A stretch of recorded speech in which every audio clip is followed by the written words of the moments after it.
What's up guys, this is TCG Sam here, and in today's video, I'm going to be going over a duel that I played with my new budget Shaddoll list, and this one is completely budget, no Dragoon, no Anaconda, no Invoked, no Dogmatika. Like, you can pretty much get the whole deck for 3 structure decks, plus a few other staples.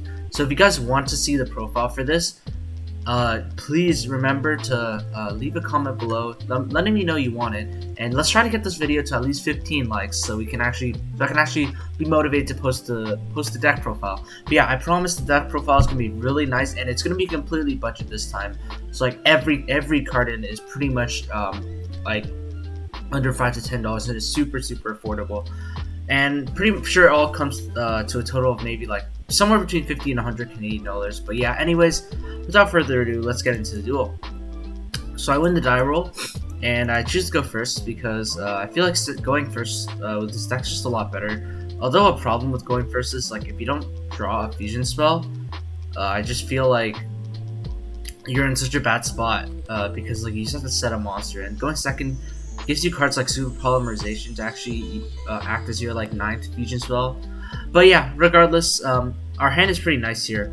We have an Apollo play, so activate El Shaddoll Fusion, make my Apollo, Beast and Wendy. And the nice thing about Apollo is you can chain block the whole chain, making App just by targeting itself. So yeah, it's pretty good. Draw a card, not super great. Make Gravity Controller, and then add Shaddoll Schism, discard, and then Apollo discard the dragon because I kind of want to keep the Wendy in my hand for the future. So yeah, turn 1, a lot of our turn 1s are going to look like this. It's just going to be like Shaddoll Schism, Gravity Controller. But the thing with Shaddoll Schism is that like it's just so powerful in that it gives you consistent advantage every turn, and it acts as a pseudo disruption, summoning your Winda or Apollo, plus sending like a dark monster on the field to the graveyard, which might be super prevalent in some matchups. So yeah, that's why I do set Super Polymerization as well. My opponent has Lightning Storm, not great for me. Forced to change Shaddoll Schism here. I could have just made 2 Windas, honestly, by Super Polying away my own Gravity Controller and Shaddoll Beast. And maybe that was the right play because double Windas should be incredibly difficult for most decks to out. So perhaps I should have done that, but I really didn't want to waste resources in my Gravity Controller and Beast because I figured Beast could be triggered if you rammed into it, triggering my Wendy. So he clears my back row, summons Overraptor, he grabs Pankratops, so Pankratops is out to Winda, out to my Winda, Winda grabs back El Shaddoll Fusion. In the main phase 2, he's pretty much just free to do his combo. Neat note about Gravity Controller, so it's actually a really nice out to like monsters like Boral Sword or Boral Load. You can just like swing into them and return both of them to the extra deck. It's pretty nice. So just the side note, that's why I love Gravity Controller so much. Its effect is relevant and it triggers all your Shaddolls. But yeah, anyways, summons Animador and Archosaur. Doesn't use this effect because he already has everything. He just needs to get the non-dinos engraved. Summons a Conductor. I draw for turn, so I'm starting now Conductor, Pank, Overraptor. Pretty daunting board, really. And then I draw an El Shaddoll Fusion for turn, not the greatest. Shaddoll Beast effect's gonna resolve. Then we draw 2. Mathematician Super Poly, that's exactly what I needed. I just need a Super Poly to clear his ultimate Conductor Tyranno. Discard the extra El Shaddoll Fusion, and at this point, yeah, it doesn't matter if he books or anything because I have Super Polymerization. Mathematician goes through, Hedgehog grabs the Squamatas to use with my El Shaddoll Fusion later. So I Super Poly away UCT and my Beast into Construct, which is just nice. Construct sends Shaddoll Fusion because he has an extra deck monster on the field. So I'm able to trigger the Shaddoll Fusion and summon from deck. Forces out his Pankratops too because I threatened to link climb super high with the Cross Sheep if he doesn't stop it. So like he actually doesn't know I'm playing like a budget build, of course, at this point. So like I actually don't have cards like Access Code Talker or Boral Sword Dragon in my extra deck to kill him. Like the big boss monster is like Boral Load, but nonetheless, very good bait. It doesn't matter for me because I'm able to grab Shaddoll Fusion. I send Falco and a Trick Clown. I like sending Falco when I use every other Shaddoll effect. Falco because Falco just guarantees that I have a decent follow-up play and I won't die the next turn. So yeah, I sent Shaddoll Core. That's another tech I'm playing in this deck. It's been coming up really clutch for me. it just grabs back all these free Shaddoll cards where you don't have to link away your fusion monsters to grab back Shaddoll spells and traps, which is just really huge. So yeah, I go swing into his board, and I decide not to El Shaddoll in the battle phase because I figured there really was no point. I'd rather save the El Shaddoll as a disruption on his turn with like Falco and Construct for either App Clone or another winda. I decided not to overextend or anything. He's hard draws UCT, has miscellaneous swords, so now that's really good for him. Summons 2. Honestly, here I'm not sure what I was really thinking. It was a huge misplay on my part. I definitely didn't need to use Schism because I was gonna summon winda. I thought he was gonna be locked into his baby summon, but it literally didn't matter. You could just UCT book it. So like I definitely should have saved it. Like in the end, I'm pretty sure it didn't matter, but like at the time, not a very smart decision. Should have definitely just saved it for like main phase 2 or something, or on my turn. UCT books, grabs another baby, has Archosaur, grabs Pill, Overraptor grabs Rex, and luckily for me, he only plays 2 Conductor, and he doesn't realize that at the time. So if he played a third Conductor, I definitely would have been a little bit mad because I had definitely enough defenses to block 1 Conductor, but not 2. But lucky he doesn't. So we're in a really good spot here because in the battle phase, you just make App Clone, negate Conductor, and he's pretty much just done from there. Like he has to just scoop it up. Game 2, I'm going first because I figured he's playing Dinos and he definitely wants to go second.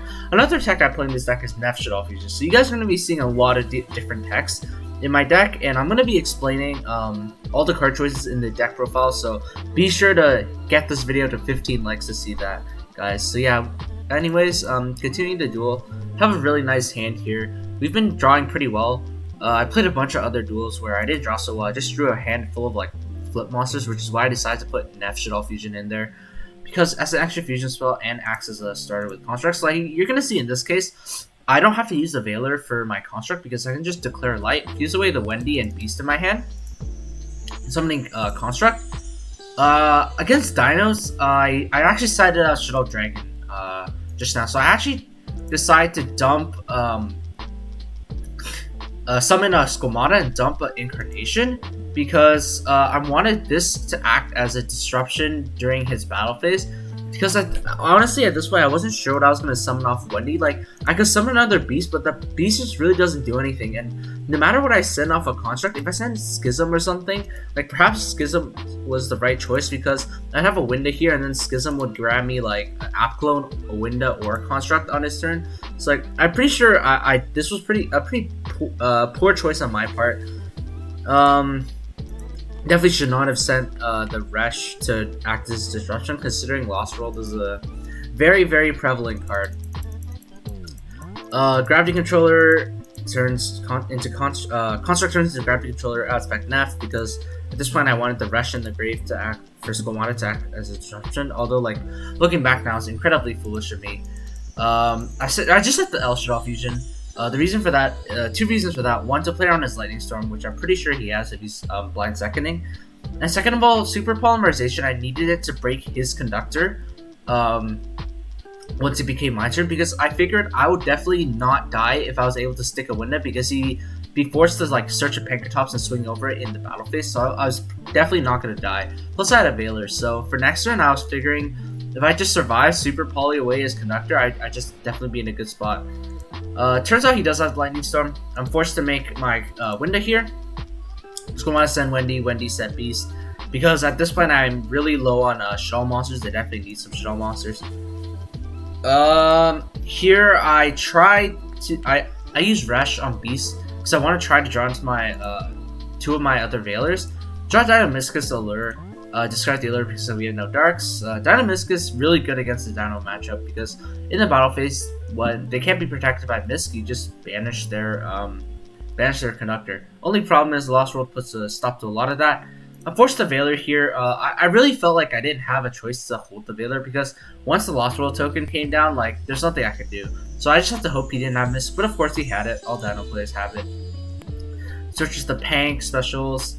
I grab back Shaddoll Fusion, swings over my whole board, and then Realizes he can't do anything else because he hard drew double Archosaur is a little unfortunate for him, but things like that happen. So drawing a card, I just needed any normal summonable Shaddoll, I'd be able to crack this. So I have a Squamata, really good. I set Squamata, then I super polymerization away his Pank and my Squamata, really good. And then I make a Shekinaga. This is what I really like this card in a budget build because of cards like Mathematician. It was just an Earth, so yeah. Shekinaga's effect also isn't that terrible either. It kind of acts as a pseudo negate, and it's incredibly big. 2600 3k is actually really big for these standards. Send Hedgehog at Falco because I decided the only way I was going to be able to get value off of Dynamiscus and El Shaddoll was set Dino, set Shaddoll. Either Dynamiscus or Shekinaga negate something. Getting rid of the Falco. Falco set itself back, and then that way I'd be able to have two monsters for El Shaddoll Fusion. Maybe that wasn't the smartest choice. Perhaps, I believe I had one more Reshaddoll Wendy. I had one more Reshaddoll Wendy in the deck. Maybe I should have set Wendy and then Wendy set something, but like at that point, I just needed something in my hand for Dynamiscus because I figured it'd be so powerful. Set Dynamiscus, set El Shaddoll. At this point, I knew he had double Archosaur because like he also confirmed it in his hand, like double Archosaur in hand. Not sure what I was really thinking here, because like he had a Misc Engrave. I was just really scared he was just gonna banish, summon a baby, give me a token, and I wouldn't be able to do anything after the token. So a little misstep on my part. I Paleozoic Dynamiscus' Lost World in the standby phase. Because I just really didn't want him to get a token, but like hindsight again, like not very smart. Like I just played right into his evenly matched steady top deck. But even if he didn't have evenly, that was definitely not the right play because if he like summoned a baby or an Archosaur and he activated Lost World, I could definitely just chain my El Shaddoll Fusion, summoning El Shaddoll Winda, or like at that point even just on resolution banish the Lost World. So like at that point, he either committed his Misc or his Archosaur. So like very foolish on my part. I'm pretty sure this ends up costing me the game. So like yeah, I'm sorry you guys have to watch this. It's pretty cringeworthy. But I summon a window, grab back L, and he just Link Ribble passes. Danger Mothman is another card I've been experimenting with in the deck. I really like it. And you guys are gonna see works out pretty well for me. Even though I discard it, I discard El Shaddoll Fusion, top deck into Shaddoll Fusion. Very nice. I summon a construct, and I have to send Ariel because I need to get rid of his miscellaneous source in graveyard plus his Pancratops, so you can't bring it back. And I send Core. This is why I also like Core because Core just grabs back El Shaddoll Fusion. Really nice. At this point, I forced the play into his evenly matched again. So I banish construct. Not much I can do. I just have the window. Hope that's enough. Top of Pot of Extravagance, really nice on his part. And draws Misc and Forbidden Droplets, pretty good for him. Grabs Conductor, summons Conductor. Honestly, at this point, there's really not much I can do. I just hope to draw a monster or something to use with Core. Draw El Shaddoll Fusion, that's pretty much just game over. Not much I can do. So yeah, that misplay with Dynamiscus on Lost World definitely cost me the game. I hope I was able to explain what I did wrong. Like, I apologize, you guys. These are not the most ideal games. Obviously, I'm not the best player, so I do make these mistakes from time to time. I can only hope that I can identify them afterwards and never make them again. But yeah, regardless, that's what Game 3 is for. We go into Game 3. I decided to blind second because I figured the extra draw would be nice. And like I've seen a lot of going second cards in this deck, like Lightning Storms evenly for and stuff like that. And I figured Super Polymerization would just work really well on any turn 1 board that he puts up. Starts with Extravagance, really nice, and just passes because like honestly his hand is not super great. Start with Mathman. Mathman gets ashed. That's totally fine. We top deck the Beast to make our El Shaddoll Fusion live. Construct and Beast. I sent Squamata. Squamata sent Hedgehog at Wendy because I'm planning to Shaddoll Fusion away the Construct and the Wendy into another Construct to kind of dump more stuff into my graveyard. Adding back L, summoning Beast. I decided to put Resh in the graveyard because I figured if I was to add back Resh, then it'd be really nice for a grind game because I can do stuff in the battle phase after he books all my monsters. So if I get an app clone in there, like Rash plus app clone is just gonna be really good because I can keep looping it with all my other fusions. So he just takes a bunch of damage. Main phase 2, I turn the gravity controller, turn it back, and set 3, and just cross my fingers he doesn't have Lightning Storm. Luckily for me, he doesn't. I'm not punished for setting 3, but like even if he did have Lightning Storm, all of these are chainable. So I would have a winda. I'd have a construct getting another effect, and then I have 2 windas. So I'd have 2 windas, a math, and like a construct. So like it wouldn't be the end of the world really. Like the only problem is if he outs double winda with like his forbidden droplets or something, then I'd be in a very tough spot. But luckily for me, it doesn't come to that. Grabs a pill, and pills out a Pancratops for some reason, which I found a little strange, but suppose that he had to do what he had to do. Pancratops swings over my beast, draw 2, discard 1, draw my own Pancratops, which I think might come in handy later. End phase, Shaddoll Incarnation, grabbing Construct, sending Shaddoll Wendy for Aerial. I felt like I definitely needed this because 1, it gives me the different attribute for Clone, and 2, Aerial just banishes his miscellaneous source and graveyard, which is just such a huge recovery play for dinos. I actually do this all in the end phase to try to force out his Pancratops, but he has a Forbidden Droplets to actually stop my Clone, but I still get my Aerial effect to banish his cards. And then I link away into Cross Sheep. I was fairly sure this was gonna force out his Pancratops once I activated the fusion spell, and I really didn't care about the Cross Sheep because like I just needed fusions to beat him down because he was so low. I didn't even need to link climb. So app clone, add Hedgehog, discard Hedgehog for Schemata, normal math, send Clown, summon itself back. He lets it all go. I make a boar load because now his Pank is gonna be pretty dead. Activate Shaddoll Schism. At this point, I'm just trying to force out his Pancratops because like he knows I play Shekanaga, and he uses it, destroys it. Not that it matters. And I just decide to swing for game. Even if he droplets my monsters, I still have Elshall Fusion for a construct in the battle phase to go for game. So yeah, it didn't matter if he had the forbidden droplets. Yeah, hopefully you guys enjoyed that duel. I know game 2 was pretty cringe. I misplayed pretty hard. But hopefully you guys learned from that mistake and never make that mistake like I did. We were still able to come on the end, luckily. So yeah, hopefully you guys enjoyed this duel. Just stay tuned for the budget deck profile coming soon. Like this is all like between 50 and 100 Canadian dollars, which is very, very cheap for a meta Yu-Gi-Oh deck in today's Yu-Gi-Oh standards. When there are cards like Lightning Storm, Forbidden Droplets, TTT running around, all like can add up and cost like thousands. Like over $1,000 for a meta deck. Well, this is like $50 to $100 and can still compete as you saw.